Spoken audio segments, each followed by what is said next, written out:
Hey guys, what's going on? Finally showing you guys the review of the Garmin 830. Long overdue. I have had this for about 3 months.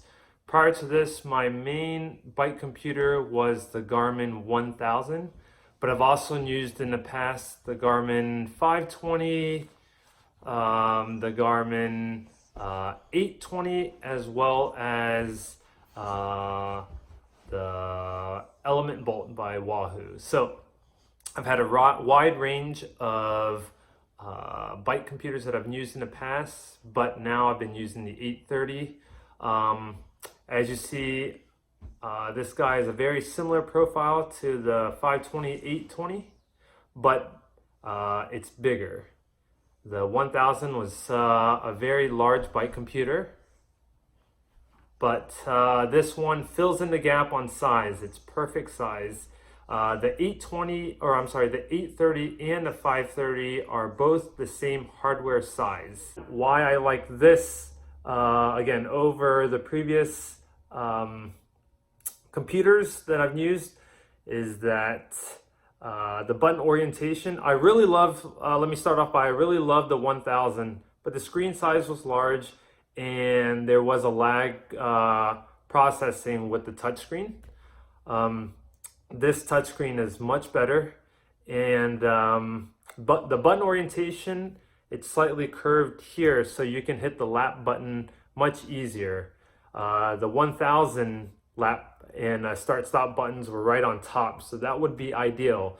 Why this is important, because if you have an out in front mount, accessing these buttons would be very difficult on the 520 or the 820, but these have a slightly diagonal orientation, so it's a little easier to get to. Again, the 1000 was much better. The 830 difference is that it is a touchscreen, and so the buttons are going to be a little different than the 520. There's a power button on the side right there. And then you have the two buttons on the bottom right there, a lap and a start-stop. With the 530, you'll get two additional buttons on the side because the screen is not touchscreen. Another main difference between the 830 and the 530 is the navigation features. With the 830, you have a full dedicated GPS system similar that you would find in a car. So it can be a standalone.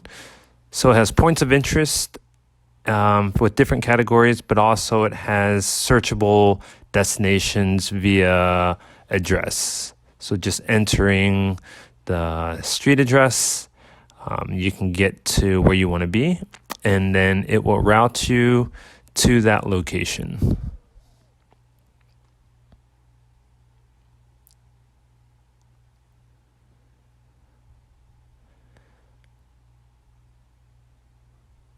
As I'm entering the street name here, you'll see how quickly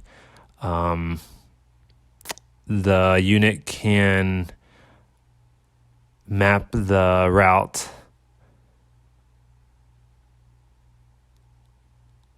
pretty quickly.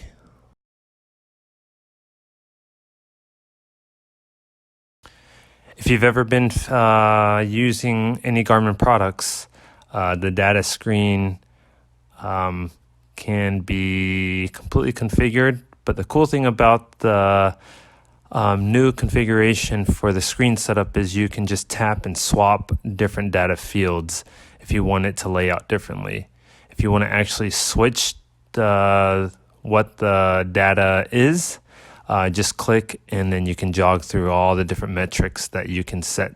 But as you see right here, we're just swapping the data fields. Just kind of a cool new quick feature.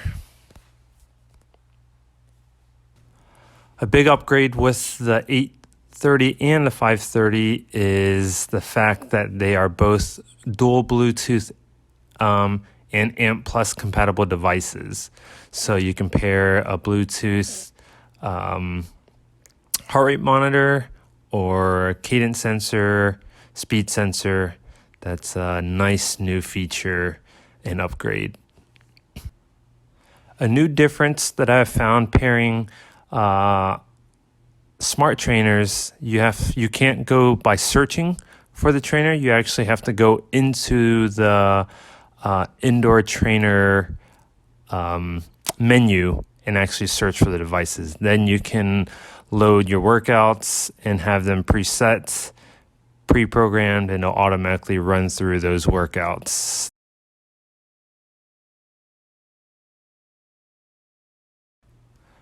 ClimbPro is probably the coolest new feature. You do have to preload a course, but this will analyze the climb, tell you how long it is, what the percentage grade is, and then as you're riding it, it'll tell you how much longer you have till you finish the climb. That's awesome. It's like a cue sheet right there built in. When you navigate to the map itself, when you zoom in, you'll actually see an icon of a mountain which indicates the climb there, as I'm picturing right there.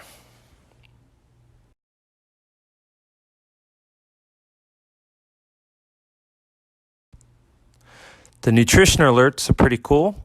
You go into your profile and you set and turn on your alerts. And what this is you can have your Garmin remind you to either eat or drink, and you can change the alert set by time or distance. Not sure what smart means, but you can also do that again with fluid intake. Either set it by time, distance, and then smart, as it may calculate based on a certain volume of depletion. Bike alarm is a cool feature. You turn it on, set a passcode. If your bike is moved, say you ran in to use the restroom or grab a quick cup of coffee, then the Garmin will alert your paired smartphone and tell you that, hey, your bike has moved. There's a new quick access menu by dragging from the top down, and it'll allow you to jog through commonly used profile settings, go through these, whether if you're paired, and then your segments if you have those paired as well, Strava segments. So it's a pretty cool feature. It's just a quick access to some of the common menus that you would use. Hey guys, so my final thoughts on the new Garmin 830. Hey, this device is awesome. I want to go so far as saying, hey, this might be the best device Garmin has ever made. Again, I really loved the Garmin 1000. The size was a little big. This is a good compromise. A little smaller hardware platform, but screen is large enough, very vivid display, easy to read, easy to navigate, processing speeds much better.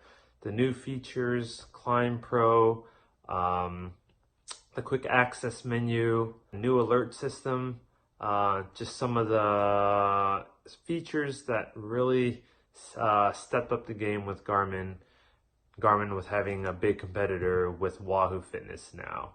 The only thing I would love to see with that I miss versus the Garmin 1000 is if the lap button and the start stop button were on top.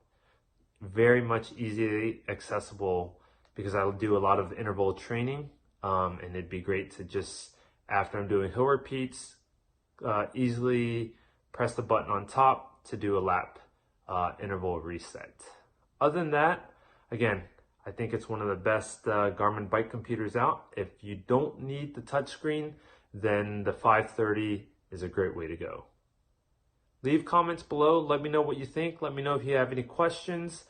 Please subscribe to our channel by clicking the icon on the bottom right. Thanks. This is KSquared Cycling. Be Khoi, be Terry.